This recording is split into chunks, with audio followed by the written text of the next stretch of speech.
And so I think we just need to give permission to people in the church to say, hey, you know what? Sometimes God works through other people, not just through prayer. And there's no shame in seeking help and getting the support from others to take you out of the spot that you're in.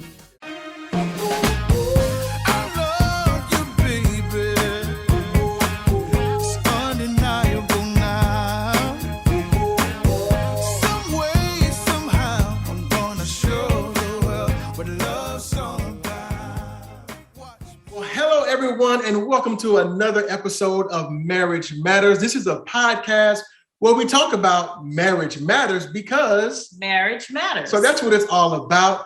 As you can see, we have some very special people in the building, and actually they're not in the building with us. They're all the way in Sydney, Australia, and we're so honored to have with us Max and Tatiana. They are the founders of Let Love Happen. So come on, let's clap it up for them. Woo! Welcome, guys. Welcome. Thank you, guys, for joining us. Yeah. Thank you for having us, guys. It's a privilege and an honor. We just love to be part of your podcast. Thank you for having us. Thank you. Absolutely. So we're going to get into some things. They've got a lot of information to share that's going to help you all and help us. You know, we always say we take the medicine first, right?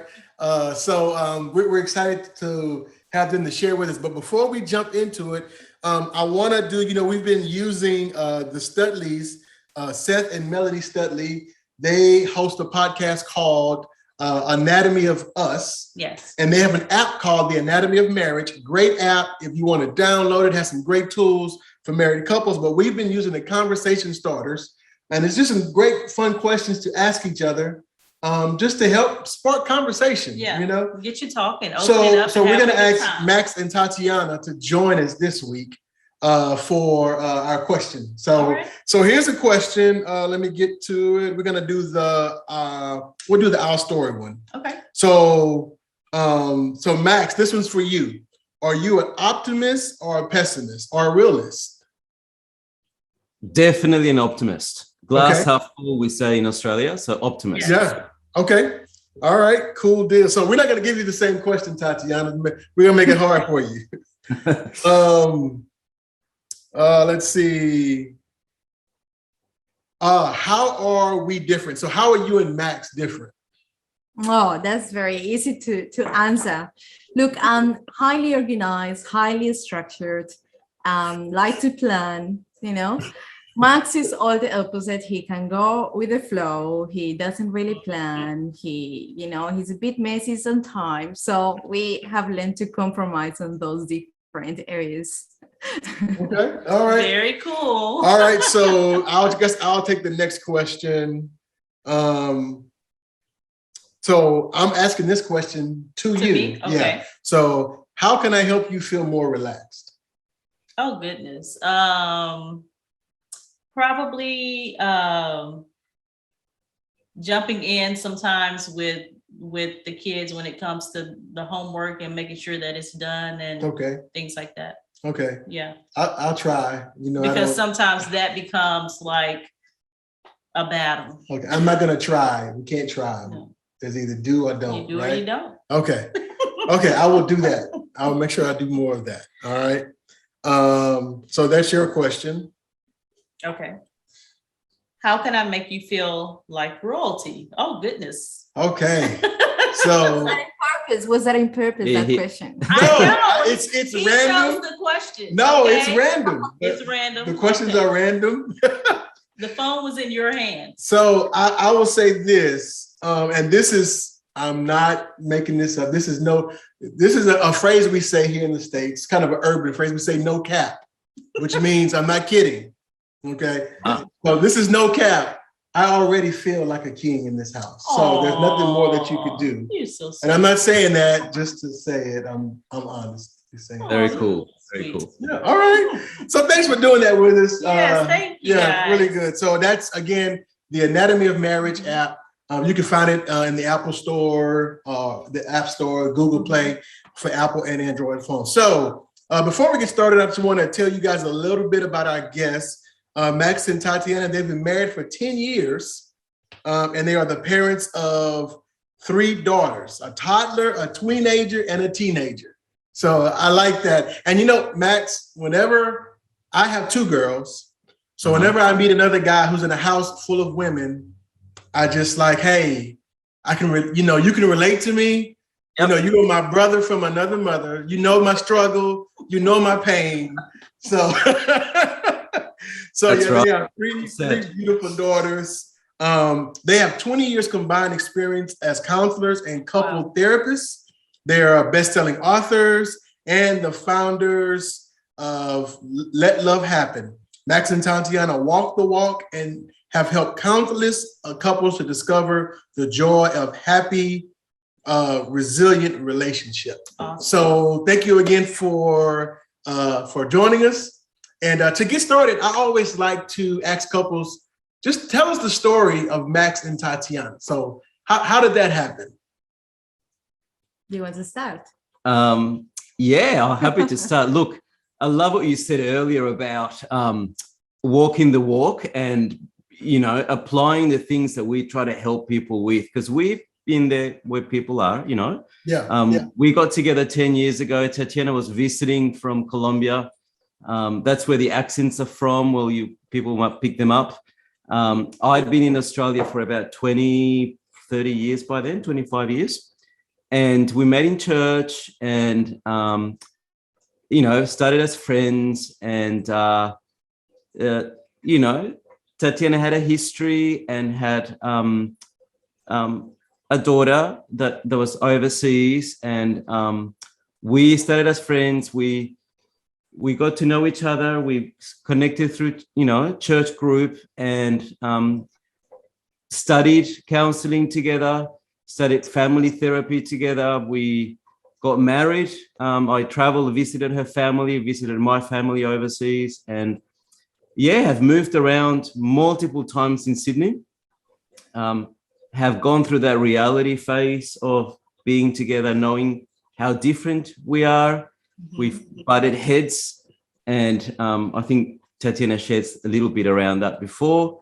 And we have realized that it just gets so much better when you're intentional, and when you have hope and when you have the right resourcing around that. So we've been blessed, to have stuck it out when things got tough and had supportive friends and family and other counselors around us. And we wanted to do that for other couples. So that's why we specialized in working with Christian couples, working with Christian marriages.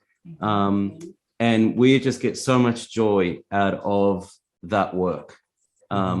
Just so much lovely energy out of holding people together and holding families together. That's beautiful. So beautiful. Yeah. And I guess, Tatiana, do you have anything to add to that? No, what else? It was so definitely more special and romantic of what the practical man describes it. But I think it has helped our relationship is that we both had our background. Like when I met Max, I had a 1.5-year-old Stephanie. She was my eldest now, and Max also had his past. So we learned to mend together and to just learn from each other and become stronger. So I think that really, the relationship started, with things that were very clear and we know where we were going. I became a very strong Christian, more strong when I became pregnant. So I wasn't, looking for a boyfriend or anything. We knew we wanted to get married and we knew we wanted to make things right as well. And we learned how God specializes in making something good out of a difficult situation, right? Or bringing hope out of a challenging situation. So we can carry that hope, forward and encourage other people to hold the same hope that things, that there is flourishing and there is good things for couples if you can just hold on and wait long enough for that to happen. I love that you said if you can just hold on and wait long enough, because so many times couples they feel like we've been going through this for so many years and I am just over it at this point. You know, I'm done. And so to have a conversation, how do you know, get a couple who is at that point and they're ready to go in the opposite direction, you know, to just hold on a little longer, you know? Yeah, that's right. Just hold on a little longer, keep watering, and it will grow.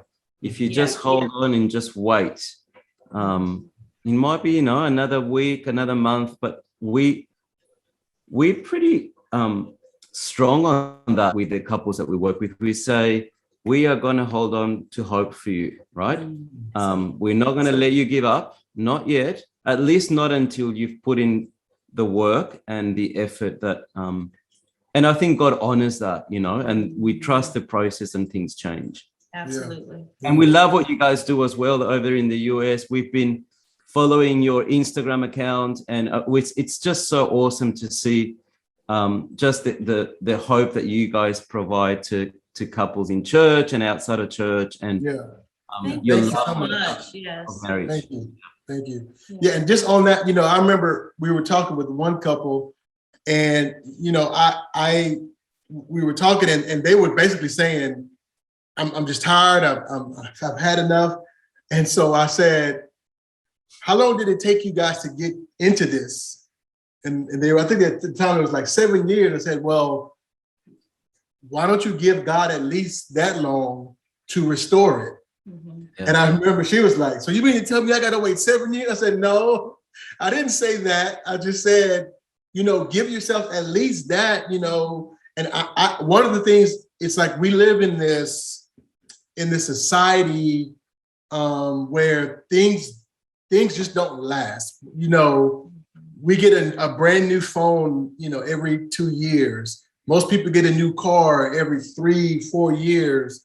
You know, even like I remember growing, I lived in the same house from the time the time I was born to I left, same home. But nowadays, there's nothing to buy a new house or to move into a new house every 5 years or so. So I think that part of what we're seeing is people are just, when they want something new, and when things get old, it's like, okay, let's just get a new one.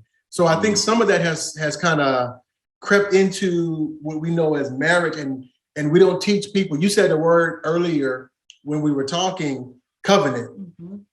And that's such a powerful word. And I don't think just because our word doesn't mean as much to, you know, nowadays we say things all the time, but you know, what does it really mean? So maybe if you guys can kind of talk about that a little bit. What does it mean to be in covenant when as it concerns marriage? Yeah. And the grass is greener syndrome. So people start to look at it, oh, maybe if I had a different house, if I had a different marriage, if I had a different wife. So what we like to share with couples is the statistics, right? Because people respond to data. If you look at the data, second, third marriages, the separation and divorce rates just goes up astronomically, 70%, 80%, 95%. Because what we normally do is we take, and you guys would know this, you take the issues to the next relationship or to the next marriage if you don't work on them. And so what we like to do when we work with couples is encourage them to work through the things. You might as well work it with the person that God has got you with right now. And to honor and to learn that there is meaning in your suffering. You know, I like to say that to couples as well, that there is purpose in your distress, and it's to make you a better person. And it's in relationship that we grow, right? In the close quarters that, you know, she sees the best and the worst, and likewise. But that's where transformation happens. And that's, I think, how God intends it. The reason for covenant is so that we can grow to be more like him. Definitely. And I just want to add to that, is we often say to couples, it's like, you know, when you live in a house and the light goes off, we use this analogy, you don't move to a new house, you fix the light in the house. So it's the same thing in a relationship. You gotta fix your light in your relationship, not to move to a new relationship, because you're gonna end up carrying all the problems with you at the end of the day, and have less chances of be successful in that relationship. So yeah. So learning to change the light bulb rather than moving to a new house. Yeah, Absolutely. that is such a great analogy. Yes. Because it's like what people don't realize is, guess what? When you move to the next house, those lights are going to go out as well. So it's like it's the problems. No matter what relationship you're in, like you said, I think you said it earlier, Max. It's like if you don't fix that, then you're going to just bring that into the next relationship, and then you go from relationship to relationship, and you're leaving this wake of destruction behind you. And so, we always say 1 times 1 equals 1. One whole person times one whole person equals a whole marriage. But if you do 1 times half, that equals a half, and 2 halves times each other is a fourth. So the more broken I am, the less chance of having a thriving marriage there is. So, we've told couples before, our job is not to necessarily fix marriages. Our job is to guide people with the help of God and Holy Spirit into healing. And if people heal, the marriage automatically heals, Yeah. So, you had something to add on to that? I was just going to say it's spot on. And then I think when that happens, you start to value each other a lot more. Okay, so I think what we see in the people that we work with is that they're devaluing each other much more than they're valuing. And that comes, as you said, from a place of brokenness and wounding that they've been through separately. And so spot on, get that right for each of you. And then your marriage really has a strong chance to be a happy place and a flourishing place. Yeah. So kind of along those same lines, I was looking on your website and there was a statement that kind of caught my eye. So I want you guys to talk about the link between relationship breakdown and disadvantage. That was a statement I saw on your website. So could you talk a little bit about that? Yeah, look, when we did our training and looked at the enormous issues around family breakdown, marriage breakdown, both within and outside the church, by the way. I mean, lots of marriages are not thriving in church, and they really should be. Yeah. What we found, there's an amazing book that was written called The Unexpected Legacy of Divorce. Highly recommended. It's a few years old now, but the author talks about the disadvantage that's connected with marriage relationships breaking down. And it's not just about the kids, obviously suffering, being more likely to end up in crime, being much more likely to be separated or divorced themselves, having issues with guilt and shame, but also at a very physical, medical level, the chronic disease and the illness that happens to those people who have gone through a traumatic divorce or they're on their own after many years of being together. So you've got some data that is very compelling around why it's important and beneficial for us to be in healthy intimacy with our covenant partner. And so that really opened my eyes when I read that.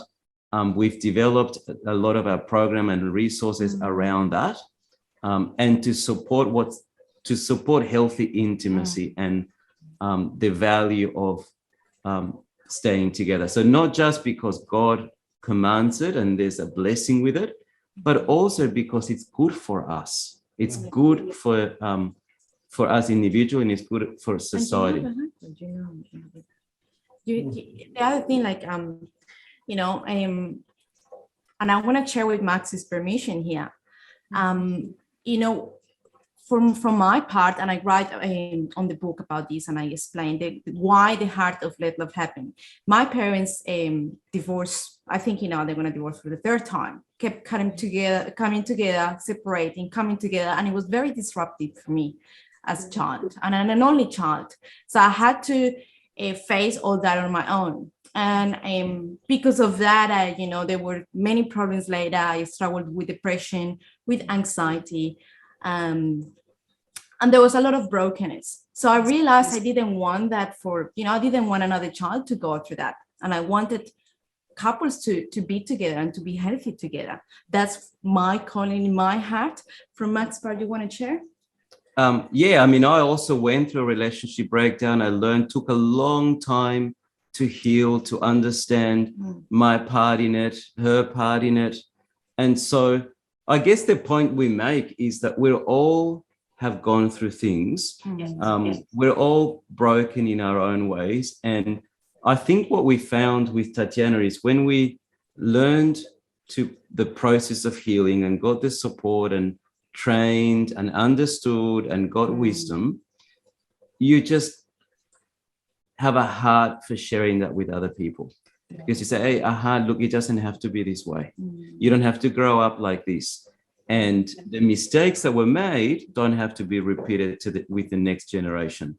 So that's our heart. That's why we say 1 million restored marriages. That's our goal. That's our intention. And we want that to be in the church. We want that to be with people that that know the Lord, and know his healing and his power.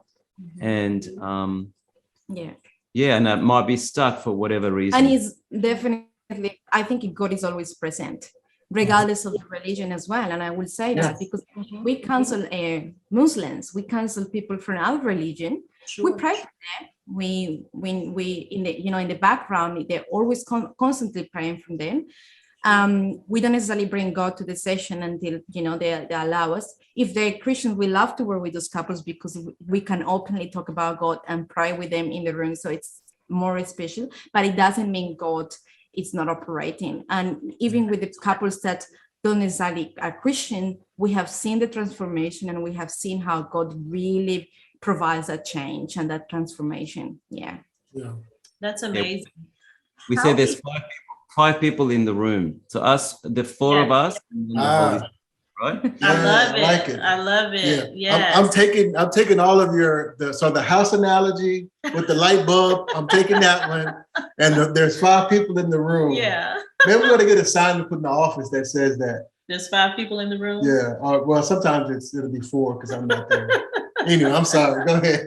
No, I was gonna say, I think that talk sometimes in church, in the body of Christ, and you have a couple who is struggling. I find that many times those couples have a harder time speaking up about the fact that they are struggling than, people who may not be in the church. Do you guys find that also?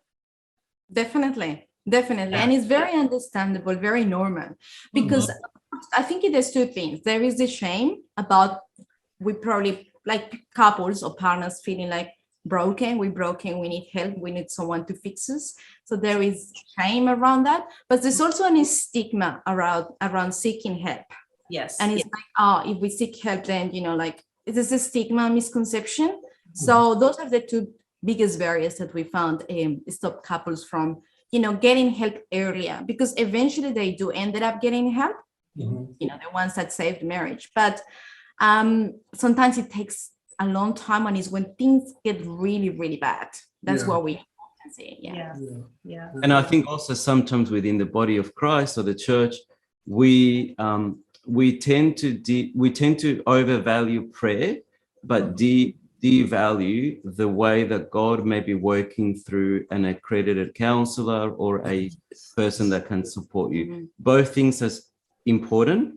And so I think we just need to give permission to people in the church to say, hey, you know what? Sometimes God works through other people, not just through prayer. And there's no shame in seeking help, in getting this support from others to take you out of the spot that you're in. That's excellent. Absolutely. I was thinking of a quote from Dr. Anita Phillips. She says that prayer is a weapon, but therapy is a strategy. Love that. How they work together. Yeah. Definitely. Tanya, she wears the shirt. We're getting that one from you guys. Well, we stole it from someone too. So I guess we do have some original thoughts. So but there's a shirt that Tanya wears, she had made, and it says Jesus and therapy. Yeah. Mm-hmm. Yes. Yeah. And one of, the other thing I remind people too is that the Holy Spirit is called the counselor. Yes. Exactly. So I think you're right, and for us, from the church community, there was the stigma, and also in the African American community, there's a stigma, but it's like you're right. Sometimes you just need help, and there's nothing weak about that. That doesn't mean, and I always say that for me, counseling is maintenance. Yeah. So it's like you shouldn't just wait until, like Tatiana was saying, it's if you don't help us, then divorce is inevitable. Mm-hmm. But every few months, we need to have a conversation with someone to help, and we actually just finished a marriage cohort where we joined and we were getting poured into. Right. Because again, like I said, we want the medicine first because it's like they say when you get on the plane, you put your oxygen mask on first before you can help others. So that's really great.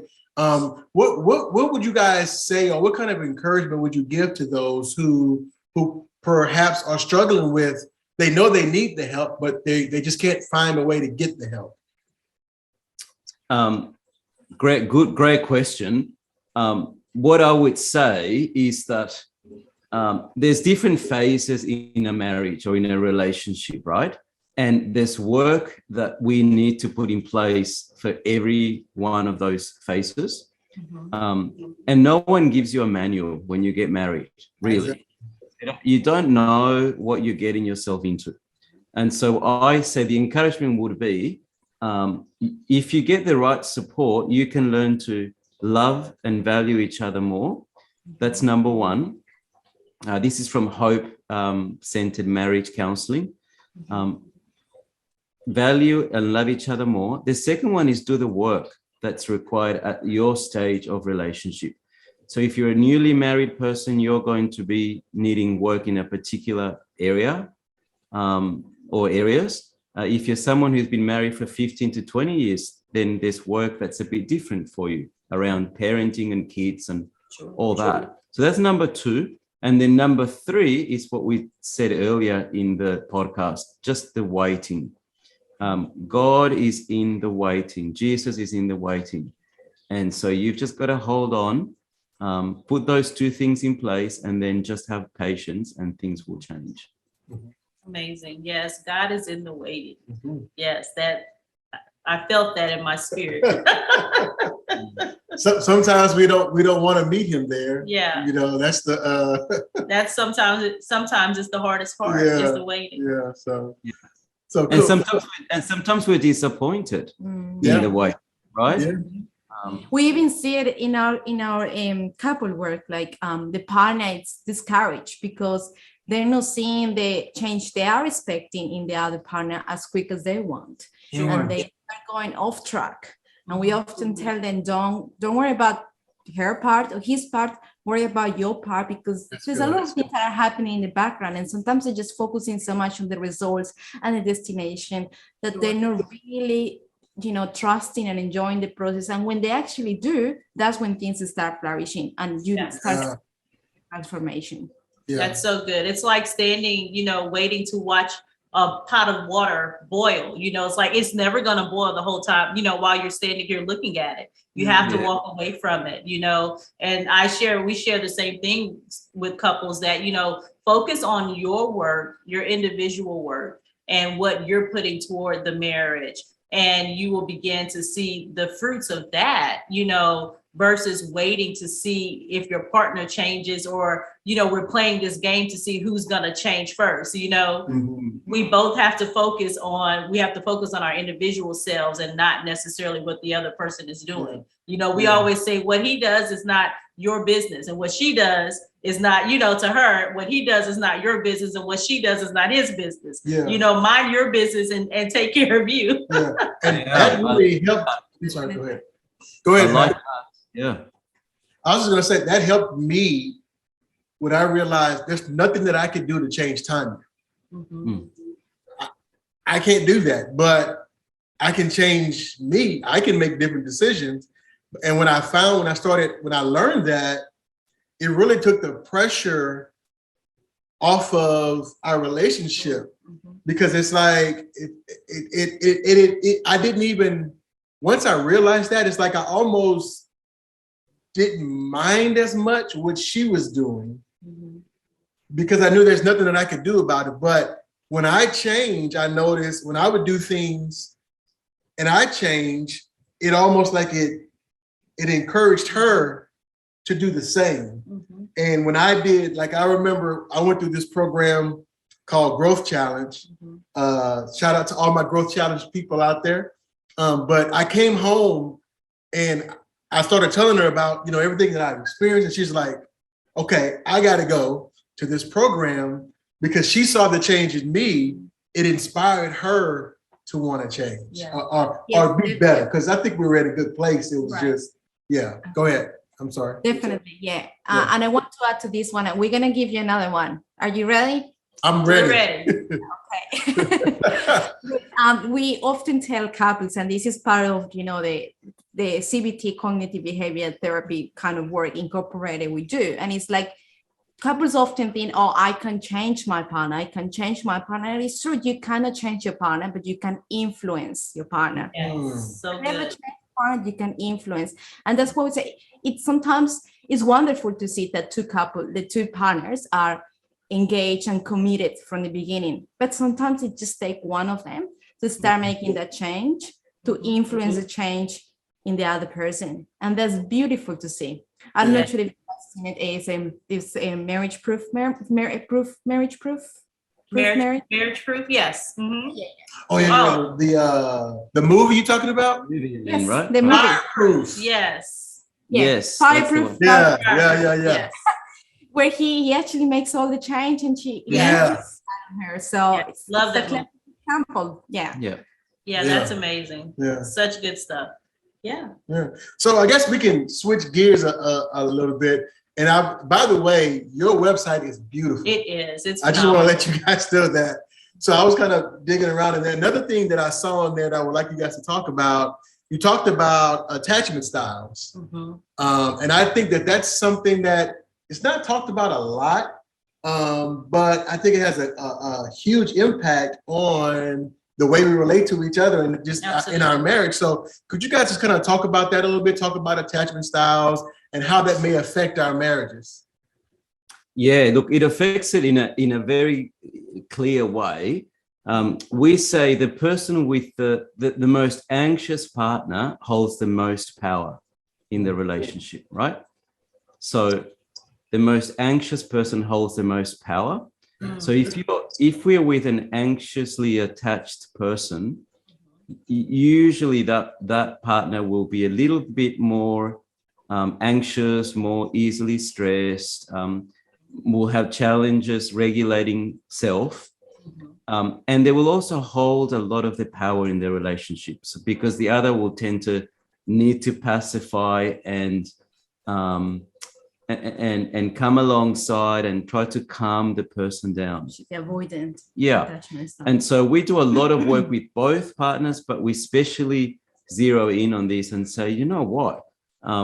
The challenges you're experiencing are around the ways that you have been, your attachment styles. And these are the strategies that you can put in place to make sure that you learn to self-soothe if you're an anxiously attached person, right?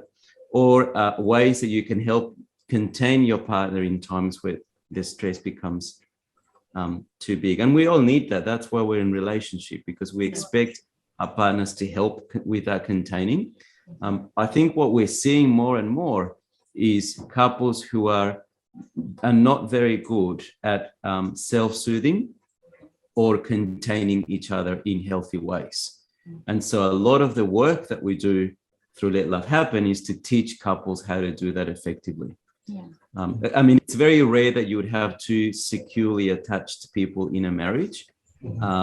We just say, this is what we have, and this is what we can work with in terms of, self-soothing and containing each other. Yeah. And also, even I want you to go maybe a little bit deeper and talk about like how our attachment styles are formed. Where does that come from? Because I think even that we don't realize how, we always tell people what you're dealing with now has nothing to do with now. Exactly. That everything to do. Yeah. So kind of talk about that a little bit. Everything to do with how you were as an infant, or the level of support and attachment that you had with your primary caregiver. So your mom, usually, or your early experiences in your family of origin. And so you're spot on. We say it's not about Max and Tatiana. It's not about you guys. It's really how you have been wired and attached from the very early development. And so you're dealing with that now. And we actually tend to attract people that have a similar level of self-differentiation to our lives, right? So similar, and that's something that we share with couples as well. Yes, and it's often about knowledge, because what happens is that couples get stuck in this very unhealthy dynamic where they are demanding from the other partner that those needs of attachment that they didn't have met when they were a child. So they start demanding from each other that, and that's when they start, getting into conflict, getting frustrated, and not going on. You can have conflict in healthy ways. So it's all about giving them insight, and then going to have aha moments where they say, okay, this is why I am the way I am, and this is why I behave the way I behave, both partners, so they will be more compassionate and more empathetic with each other. Insight and strategies, yes. So insight, knowledge, but also things that they learn to do, to do that self-soothing, to do that that containing, to help each other to calm down. So both things are equally important. So we give people the knowledge, and then we say, here's what you need to do. If you're an anxiously attached person, or if you're a avoidant person, or if you're a whatever it might be. And that is usually the thing that switches it for couples. I was gonna ask, and I think you just answered the question. Once people are aware, once they have that knowledge that you spoke of, Tatiana, it seems, they would be more motivated now to take the tools that you're offering them to begin to make the changes that are needed to be made. Definitely. That's right. I know. I've thought to myself, sometimes just talking with Tanya, especially during conflict, I'll say, okay, this isn't Tanya talking to me. This is little Tanya. This is, and so for me, that helps me to know, okay, I need to be here to support her in this moment.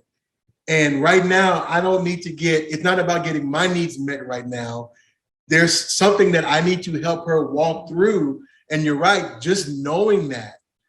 And because in the past, I thought it was about me. It's like, well, what did I do to why are you coming at me like this? I didn't do anything. But it has nothing to do with me. It has everything to do with, her past experiences. Yeah.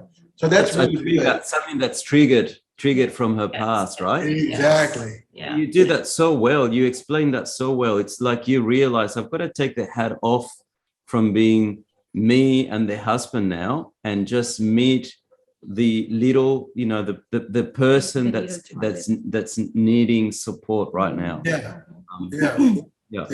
And now I tell, especially, when we counsel together, and I tell guys, like, I'm not saying that's easy.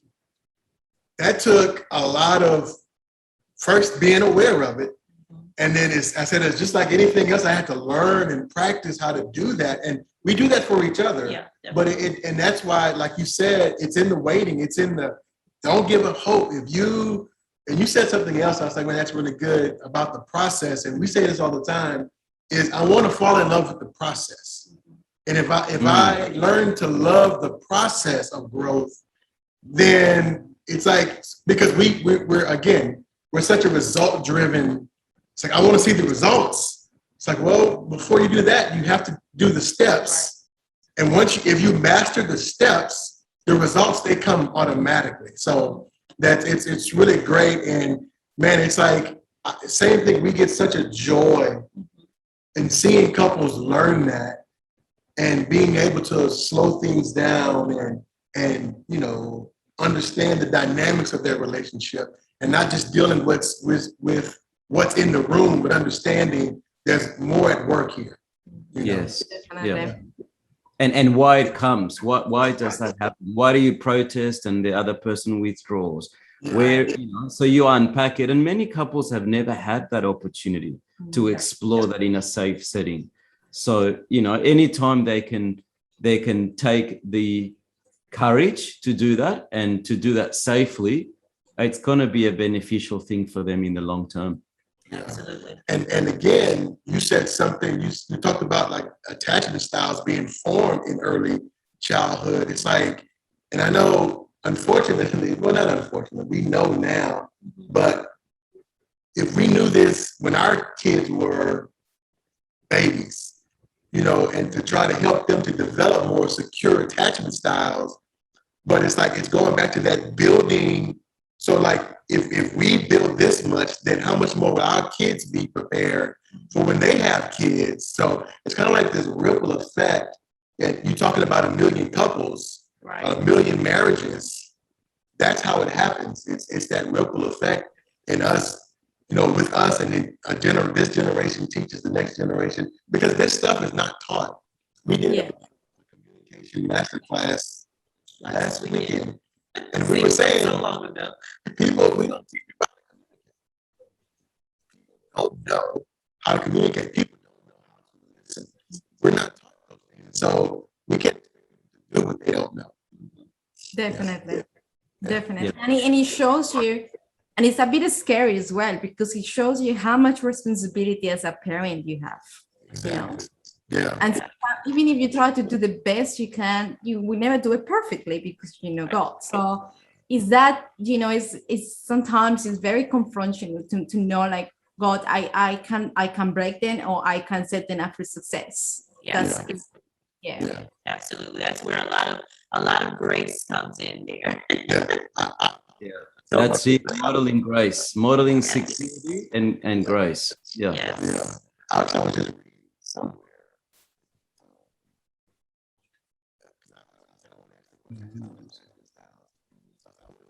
Something that says where something like where the attachment style breaks down a black race. Because that's one of our sayings. Now this is ours. That's right. We have to give our spouses space and grace. That all works together, Yeah. The space to grow, the space to heal, the space to process, to be heard, to be seen, all of that. Yeah. So good. Right. Yeah. Space and grace. That's beautiful. Yeah. So the next thing I want to ask you guys about, so based on the work that you're doing, just briefly, what is like the greatest need that you see in marriage today? The greatest need. We have to pick one. Yeah. You can share more than one. Yeah, We can share more than one. I think one of the greatest needs, in marriage is support, is knowing. I think in previous generations that the community would gather around the nuclear family and show you and model and I think we've lost that with the pace of the world and modern world, and people are working a lot more and they're disconnected, the pandemic, all sorts of things. So I think the greatest need I see is just a supportive network of trusted others and mentors that can speak into the couple. And I'd probably also say that the greatest need is, again, what I said earlier, is for us to learn to value the other person. Yeah. And value how God has made them and how God is present in them. I think we often fail to see that. And whenever we're critical, whenever we are demanding, whenever we want our way, in some ways we're failing to see that. And so I think that's one of the joys of doing what we do, is to help couples to value each other and stop the devaluing. Okay. So good. Yes. Tatiana, you have anything to add to that? I think you know what I realized. So sometimes when the couples come in the first stages, they are missing a lot of compassion for each other. And I feel in my heart that's the first thing that came to my mind, because sometimes it's just about meeting the other partner where she or he is at, and being compassionate towards them. There's a reason of why they are behaving the way they are behaving. And like you say, meet with the little Glenn, meet with the little Tina, like meet with the little child that is in there, because that's what is coming across when conflict and all the bad stuff happens. So compassion is a big one for me, I think. Yeah, that's awesome. That is amazing. That's something too that I promised, probably in the last couple of weeks, I may have shared that twice, about having compassion for your spouse. And especially when we're working through some of that history, showing some compassion and realizing that they are more than the person who's just sitting before you today. So that is amazing. I love that. Yeah, so I know you guys we could talk about this stuff all night. I know I can talk about this stuff all night, but I know you guys have a lot going on, and I want to give you guys an opportunity to just kind of share with the people some resources that you have. I know you have the book, you have a campaign going, you got the website, you got your Instagram. So just whatever you want to share about what you got going on and how people can find you. Yes, well, look, I think in the first one, and this is a important resource, the first one that we want to probably offer is many times we find that she wants to go to counseling, or he wants to go to counseling, but the other person doesn't, or she wants to get help, but the other partner doesn't want to. So we saw that as a huge need, and we developed this resource around how to start that conversation, to just plant the seed. Ways, specific ways, how to manage the objections, how to drive that in terms of, like, if he doesn't want to come to counseling, she doesn't want to get help or whatever, how do I start that conversation and how I drive that? So that's a very good resource. You can get that one on our website, which is letlovehappen.org.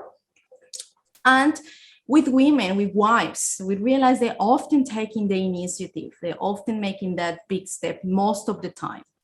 So we have developed this resource that is 5 actions they can take immediately to stop the marriage from deteriorating. Because if the marriage is deteriorating, they gotta act fast. And there's 5 things they could do, like we identified, to stop that marriage from deteriorating. And that can be found, that's for her, especially for wives. It could be in hope.letlovehappen.org. Hope.letlovehappen.org. Hope.letlovehappen.org. Yeah. Anything else you want to say? And Glenn, I just wanted to say I am working on a one for men as well. I said to lady, we have to put one for the guys as well, because we do get often also the call from the bloke saying, she's walked out or she's already left. So we are working on one for the guys as well. But there's also plenty of other resources and freebies on our website. So letlovehappen.org, and our Instagram handle is letlovehappen.org with no dot. Okay. All right. Very good. Yeah. I wanted to ask if you wanted to talk a little bit about the book. Oh yes, so this book it's where we share. It's a special section as a chapter, and that's where we share the heart behind Let Love Happen. So I tell a little bit about my story of what happened, when I got pregnant as a teenager, then I met Max, how the ministry of Let Love Happen started, and how we have helped some couples. So it's called Change Makers, Volume 6. And yeah, you can get that one as well. It's just a story, but it's a very inspirational story. And yeah, it's our heart. That's where we scripture it. It's very compassionate, and it's written from a real genuine place. So Tatiana really shares her heart in that book. So Change Makers Volume 6. Yeah, it became a #1 bestseller in Australia, Canada, and the US. Yeah, Awesome. Congrats. So man, we have some heavy hitters on the podcast this week. So where could they get that book at? Is it on Amazon or in Amazon? It's called Change Makers Volume 6. You can get that one. There's also some stories about other women of transformation. So it's written from this women's perspective as well. We brought it together, but it's just so you bring that hope to the brokenness that they need to hear. Sometimes you just need those words of affirmation and words of encouragement to keep you moving. Okay. Yeah. Awesome. Man, this is awesome. So before we wrap up, there's always one other question I'd like to ask our guests. And so if you could go back 10 years ago and you're getting Max, you're putting on your suit, Tatiana, you're putting on your dress, and you could give yourself a piece of advice, what would it be? Oh, wow. That's a great question. Advice to self? Yeah, advice to yourself. Yes, advice to yourself. On your wedding day. Oh, I would, that's easy. I would say the advice I would give to myself is,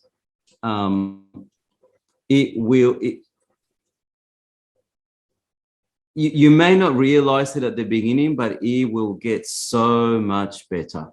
It will get so good and so flourishing, and look forward to that. That's the advice I would give myself. I love that. Okay. For me, it will be more around be patient and trust the process. And it's just, that's it for my marriage, for everything in general, because I'm very results oriented and I just want to get there. And God has always taught patience. Yeah. So that will be something I will be telling myself, just be patient and trust the process, trust the growing process, because the last 10 years have been amazing years, lots of work done, and they haven't been easy. So yeah, that will be the main advice. Okay. Tatiana, I feel like we're sister spirits over here. It's because I think I'm more like he's a handful. I love it. No, he's not a handful. He's lovely. He's my man, but it's just that me personally, and just so sometimes. She wants the results tomorrow, not. Tomorrow, now. Yeah. I guess I'm more like Mac. I'm kind of a go with the flow, kind of it'll happen when it happens. But I think it's great because we balance each other out. Yes. She pushes me a little bit, and I help her calm down a little bit. She puts the brakes on a lot. We tell couples opposites attract, but opposites attract too. They attack and they attract. Yes, isn't that true? Yes, definitely. So is there anything else you want to share with the people? No, just not from me, but I really want to thank you guys for this opportunity of having us. It's been great. Hopefully we repeat it in future, and most importantly that it provides value to whoever is hearing. And the friendship that I think will develop between the four of us, because there's certainly I think a common spirit there and a goal. Same mission. Yeah. So come visit us here in Sydney. Whenever you can travel, we'd love to have you, and we'll host you. Absolutely. We will take y'all up on that. Yeah, absolutely. So again, we want to thank you guys so much for taking this time, and we'll do it again. Absolutely, we're gonna do it again. So everyone, please go out to the website, letlovehappen.org. Follow them on Instagram, letlovehappen.org. And just there's a lot of resources, that Max and Tatiana have. Take advantage of it. We're definitely going to take advantage of it. So we again thank you so much So that's all we have for you guys this week. And this is Glenn and Tanya Coleman, along with Max and Tatiana, reminding you that your marriage matters. We'll see you next week. Bye, guys.